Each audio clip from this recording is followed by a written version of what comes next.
Bonjour à tous, on commence par ce coffre de 600 litres pour vous présenter ce Audi e-tron. Voilà, c'est indiqué dessus, 55 Quattro. Et c'est la version de lancement, c'est la version Edition One de 2019 avec ce fameux bleu Antigua. C'est une couleur que je trouve magnifique, d'ailleurs qui est plus disponible, elle doit être disponible que sur commande spéciale. Voilà, avec les feux Matrix LED. Donc une version full équipée, une version de lancement. Donc le version 55 à l'époque elle faisait pas 400 chevaux comme maintenant mais elle faisait 360. Voilà, d'ailleurs on verra que c'est un petit peu pas juste, mais voilà, on sent qu'il n'y a pas 400 chevaux ou plus par rapport au poids du véhicule. Et puis bien sûr on a ici l'option rétro caméra. À l'intérieur on trouve les 3 écrans, dont 2 tactiles. Alors moi je trouve que ça fait un peu beaucoup. Il y a beaucoup d'options, beaucoup de menus, voilà, bon, faut s'habituer. C'est un petit peu plus simple dans le Mercedes ou dans le Jaguar E-Pace. Là, on a beaucoup de choses. Voilà, après, je pense qu'on s'habitue, ou si on est client de la marque, voilà, le Virtual Cockpit, on est habitué. Bon, la finition est très belle, beaucoup de place à l'arrière, un grand toit ouvrant, panoramique, donc ça, c'est agréable.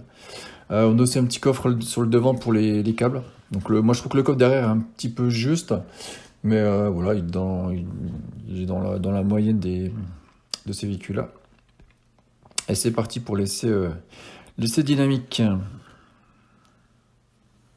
Donc c'est un véhicule qui fait 4,90 m. Là, il est en roue de 20 pouces. Voilà, en performance, il fait 5,7 secondes au 0 à 100. C'est plutôt pas mal. Et puis il a une vitesse de pointe qui est de 200 km/h, donc qui est beaucoup plus que ses concurrents électriques. Voilà, par contre, moi, à 200, l'autonomie, elle fond comme neige au soleil. Donc ici, j'avais pas d'affichage tête haute. C'est la seule option que je trouve qui manque. Après, bah, voilà, c'est un modèle qui est très silencieux. Je sais pas s'il y a le double vitrage. Si vous le savez, vous pouvez le mettre dans les commentaires. En tout cas, on avait l'impression. Vraiment très silencieux, plus que les autres véhicules électriques que j'ai essayé. Vous pouvez aller voir sur la chaîne tous les essais qu'on a fait. Après, bien sûr, à plus vive allure, on a les bruits de roulement.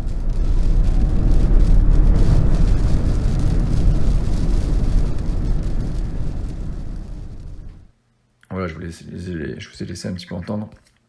Bon, je fais le commentaire en voix off, parce qu'on a un petit peu discuté avec l'essayeur. Voilà, donc après on a une batterie de 95 kW, donc vraiment une grosse batterie. On a 436 km d'autonomie WLTP. Donc c'est clair que ce sera très compliqué de faire ça. En moyenne, ça sera entre 200 250 et un peu plus de 300 km si on a le pied léger ou si on roule voilà, sur de la nationale à 80 km/h. À la fin, je vous mettrai des screenshots de consommation. Vous verrez un petit peu plus loin dans la vidéo d'ailleurs que voilà, sur ordinateur de bord, sur les 1300 derniers kilomètres, on est à plus de 30 kWh au 100, donc c'est beaucoup, c'est vraiment beaucoup, ça fait une autonomie de 250 km à peine avec cette batterie. Après, c'est un modèle qui est quand même numéro 1 en électrique devant Tesla dans certains marchés, notamment des pays nordiques. Même s'il a une consommation qui est assez importante du fait de son poids, 2,5 tonnes, il a une recharge qui est plutôt très efficace. Il recharge à 150 kWh. C'est une charge qui arrive vraiment à ces débits-là. Donc voilà, il y a des pays en nordique qui ont un réseau de charge très développé, où il se vend très bien.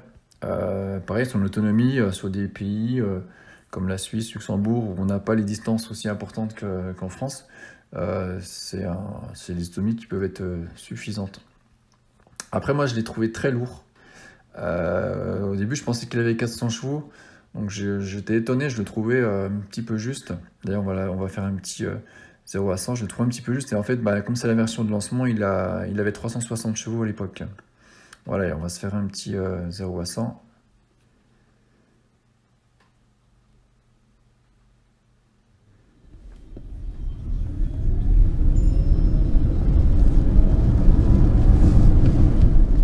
Ouais, donc 5 secondes 7 dans l'absolu, c'est pas mal.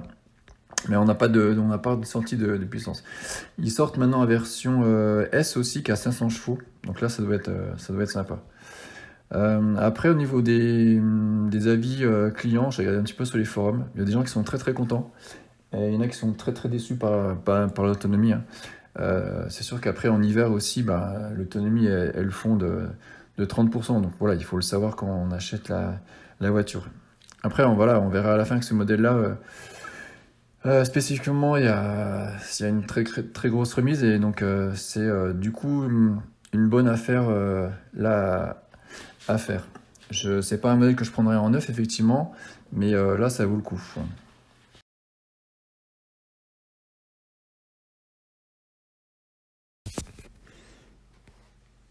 Alors on va avancer, on va voir un petit peu donc un screenshot d'un trajet qui a été fait sur autoroute.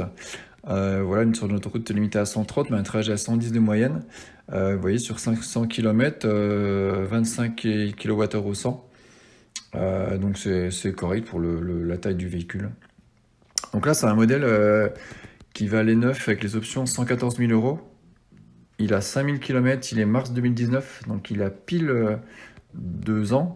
Et il est vendu 72 990, soit 41 000 euros de remise, alors qu'il est neuf, quoi, il était en présentation showroom.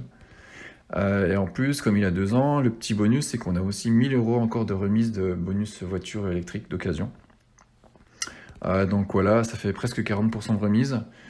Franchement, au prix d'un futur modèle Y, modèle Perf, là ça reste vraiment une belle affaire. Je vous mets les liens vers le garage qui le propose et les contacts dans la description. Voilà, pensez à vous abonner à la chaîne et à bientôt.